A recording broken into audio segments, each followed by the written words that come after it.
na'am, sadar da zumunci tsakanin masu wadata da waɗanda ba su da wadata.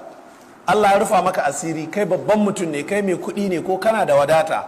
In aka zo aka yi sallar magariba, na rantse da Allah wani talakan zaga yana zazzara ido ne, bai san inda zai je ba, bai san ina zai je ya buɗe baki ba.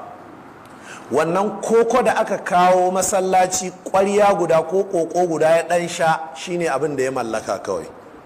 Kuma da za ka bincika tafiyar minti nawa ya kafin ya zo masallacin don ya samu wannan kokon da wannan ƙosan, tafiya ce mai tsawo.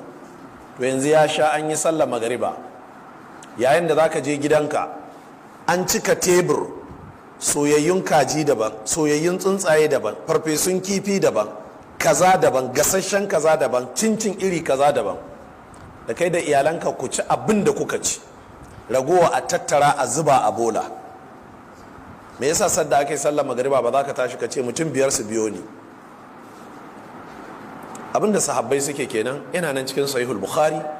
Idan aka idar da sallar isha, sai ainihin kowane sahabi da ya san yau akwai abinci a gidan shi sai miƙe, sai dubi ahlus suffa, mutanen da ke kwana masallacin annabi sallallahu alaihi wasallam, ba su da gida, ba su da abinci, ba su da mata, ba su da yadda za su yi.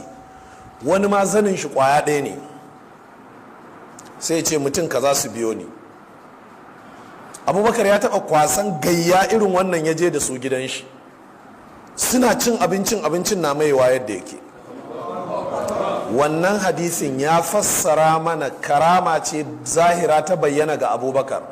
Waye ce maka ba za ta bayyana gare ka ba, ko da a fakaice ne? Ba lallai kana ci yana komawa ba, kai kuma za ka iya ciyar da su gobe, sai ka ga Allah an tayo maka fiye da abin da ka tsammata.